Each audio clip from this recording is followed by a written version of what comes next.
Halo, Assalamualaikum warahmatullahi wabarakatuh. Selamat datang di channel saya, Abraham Firdaus Gofur. Nama saya sendiri. Eh, kita akan ngobrol bareng ya tentang banyak sih, tentang pekerjaan, tentang bisnis dan keuangan, dan juga motivasi bagi teman-teman di luar sana lah. Ini sebenarnya saya mungkin perkenalan dulu, saya Abraham Firdaus Gofur. Saya 32 tahun dan motivasi bikin channel ini adalah untuk sharing aja karena mungkin ada teman-teman yang masih kuliah, kemudian teman-teman yang baru lulus kuliah atau mungkin baru memulai usaha dan sebagainya. Saya pengen pengalaman saya share aja dengan saya, dengan apa yang saya ketahui. Kemudian mungkin saya cerita dulu, saya dari tahun 2012 masuk kerja di bank sampai dengan tahun 2020 kemarin. Cuman saat ini saya sudah resign dan memulai usaha dengan teman-teman saya.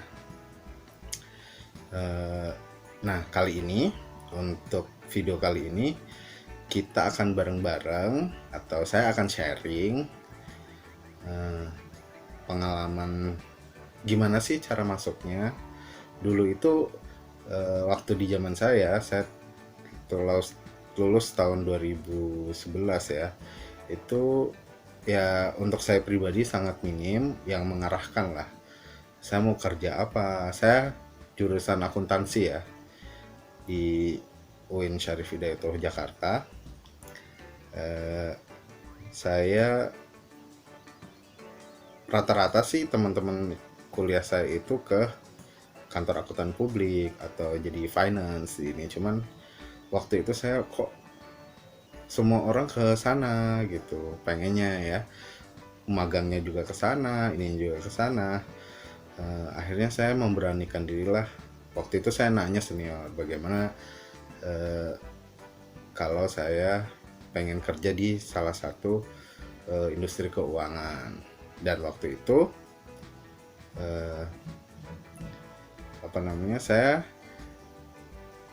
nanya ke senior gimana caranya atau gimana istilahnya jalurnya tuh apa sih, gimana sih, apakah kalau yang saya tahu itu kalau di perusahaan-perusahaan besar itu memang ada namanya MT ya. MT itu manajemen trainee. Jadi kalau di Astra atau di mana, mungkin kalau ada saya kesalahan nanti tolong koreksi aja di komen ya. Jadi dulu ada manajemen trainee yang saya tahu waktu itu ya dari teman-teman saya juga, itu yang untuk calon-calon pimpinan perusahaan. Ada memang dia organik untuk merekrut fresh graduate yang ingin berkarir secara inilah full dan ingin jadi di jajaran manajemen di perusahaan itu. Tapi saya nggak tahu nih di perbankan gimana. Terus saya konsultasi dengan kakak lain jurusan sebetulnya, tapi masih di ekonomi juga. Gimana saya mau kerja di bank nih, bos? Gimana? Oh ya udah, kamu kalau ke bank itu jalurnya itu ini gitu. Nanti kita akan cerita ya. Saya tahun 2012 masuk, kemudian saya jadi trainee dulu selama setahun, di training selama setahun, dan ada yang in class dan ada yang ini ya, ada yang praktek gitu selama setahun kurang lebih. Kemudian saya 2013 langsung ditempatkan di cabang di salah satu kota besar di Indonesia lah ya, katakan begitu. Kebetulan juga yang saya masuk ini banknya bank nasional dan bank syariah. 1 tahun jadi semacam account manager atau account officer. Kemudian saya dipromosikan waktu itu masih semacam ada sub branch manager saya, tapi waktu itu kayak probation dulu selama setahun jadi sub branch manager, kepala cabang, kayak semacam manajer cabang pembantu ya, selama setahun, kemudian langsung full sub branch manager full sampai tahun 2018 akhir ke 2019 awal ya, saya lupa. Kemudian saya ke Jakarta lagi karena istri dan anak saya udah mulai gede, saya minta pindah ke Jakarta sampai 2020 ini saya mengajukan diri untuk resign. Oke, mungkin pertanyaannya loh, Mas enak nih, jurusannya akuntansi perbankan. Sebenarnya jurusan apa aja sih yang bisa masuk ke bank itu? Ada banyak ya sebetulnya ya. Jadi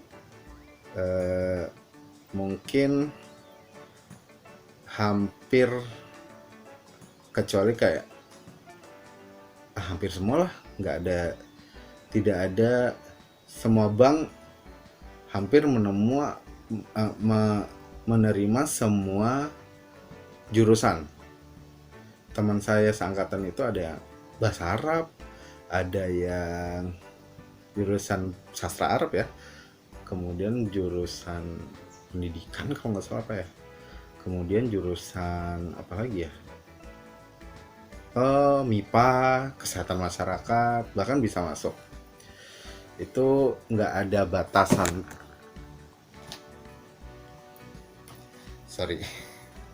nggak ada batasan tertentu sih terkait jurusan apa saja yang bisa masuk ke lembaga perbankan. Itu yang kemudian seperti yang saya ceritakan tadi, itu kita itu di bank itu ada rata-rata lah ya, itu ada dua jalur besar rekrutmen untuk bisa masuk ke bank. Yang pertama adalah yang reguler, kemudian yang officer development program. Ini juga di bank masing-masing ya, ada yang namanya officer development program, ada yang namanya banknya sendiri, misalkan niaga development program, atau misalkan muamalat officer development program. Kemudian misalkan ada juga yang khusus untuk account manager program, development program. Nah, untuk cerita yang reguler itu, jadi kalau di perbankan itu ada grade atau tingkatan pegawai atau staff atau level di masing-masing jabatan gitu. Misalkan untuk jabatan tertentu, operation manager minimal itu adalah grade-nya misalkan 14 atau 15 gitu ya. Grade ini tergantung kebijakan masing-masing bank. Itu, nah, kalau biasanya kalau yang reguler itu masuk ke grade di bawah atau grade non-officer. Biasanya dia itu untuk misalkan di teman-teman di front office, teller, kemudian CS, itu biasanya dia masuk ke non-officer. Nah, officer ini biasanya dia masuk, yang calonnya nanti itu menjadi mengisi jabatan-jabatan seperti asisten manajer, branch manager, sub branch manager, supervisor apa gitu ya, tergantung nanti penempatannya itu. Nah, kalau yang reguler itu biasanya masuk ke sana. Kalau yang officer itu biasanya akan, sebelum masuk itu ini berbeda ya. Biasanya kalau officer Reguler juga dapat training, tapi trainingnya tidak terlalu lama. Kalau yang officer biasanya training akan agak lama, bisa 6 bulan, ada yang 1 tahun, ada yang 2 tahun misalkan. Itu ada yang di kelas dan praktik ya. Itu masing-masing bank berbeda. Tapi biasanya yang officer program ini lebih lama karena dia akan menggantikan jabatan tertentu yang perlu pendidikan atau materi terkait perusahaan, terkait industri yang lebih gitu. Eh, itu bedanya. Kalau officer itu ditempatkan untuk ibaratnya nih langsung nanti calonnya menjadi pejabat setingkat asisten manajer gitu. Dan nanti setelah masuk pun grade-nya lebih tinggi daripada teman-teman yang di reguler. Biasanya gitu. Kemudian itu bedanya paling pokok, dan trainingnya biasanya lebih lama karena macam-macam yang dipelajari, tidak hanya kemampuan teknis tapi kemampuan kepemimpinan, teamwork, komunikasi, kemudian sales dan sebagainya. Kalau di saya dulu karena general, jadi saya bisa menjadi mengisi jabatan apa aja di perusahaan perbankan tersebut. Jadi saya belajar semua tuh, mulai dari operasionalnya. Kalau sales jadi ditempatkan di sales, nanti kalau jadi supervisor di sales gimana, kalau di supporting di kantor pusat itu gimana, itu semuanya dipelajari, baik itu di tingkatan kelas, teori, dan prakteknya. Jadi ketika lulus siap untuk ditempatkan dimanapun, di jabatan apapun. Gitu kira-kira yang itu yang bedanya. Eh, biasanya juga secara penghasilan atau pendapatan juga lain, otomatis ya, karena tanggung jawabnya juga lebih besar. Hmm, itu yang mungkin bisa saya eh, paparkan terkait apa bedanya, bagaimana caranya eh, ngelamar ke bank. Biasanya kalau semuanya informasinya sekarang ini ada di web ya, jadi semua udah ada. Kalau dulu saya kalau nggak salah dari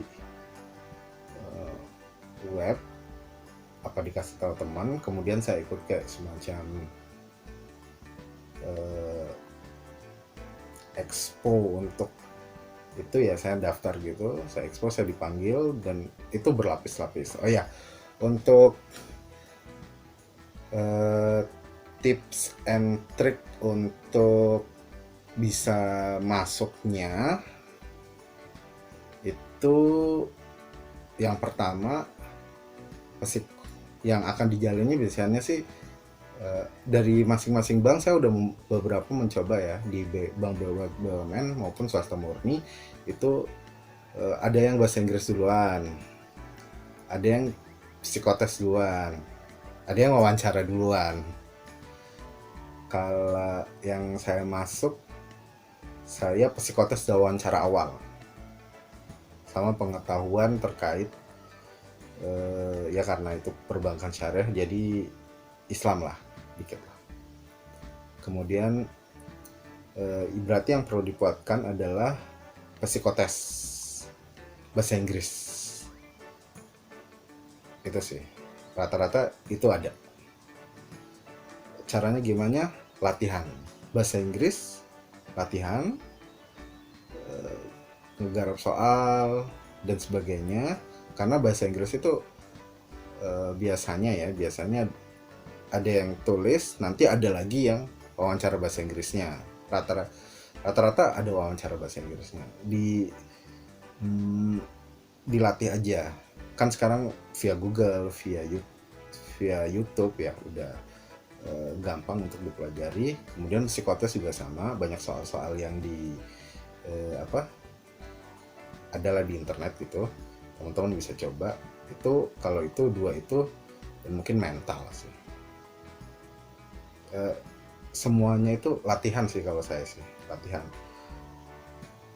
Mau wawancara latihan, banyak ikut interview dan sebagainya, itu yang jadi kunci sih keberhasilan ini ya, keberhasilan. Dan eh, semangat aja, jangan wah baru satu, enggak, saya waktu itu banyak sih, dan itu hampir berbarengan. Dan kalau khusus bagi yang teman-teman yang tertarik untuk masuk Officer Development Program atau ODP, itu yang sabar karena rekrutmennya lama berbulan-bulan dan bisa sampai 5 sampai 8 tahapan begitu. Cuman kalau udah masuk ya lebih enak, grade-nya lebih tinggi. Mungkin itu dulu dari saya. Nanti ada eh, tips and trick dalam karir, itu yang pertama. Atau nanti tips and trick buat kamu yang lagi kuliah tapi nggak di video ini. Semoga di video ke depan kita bisa sharing lagi. Oke? Terima kasih.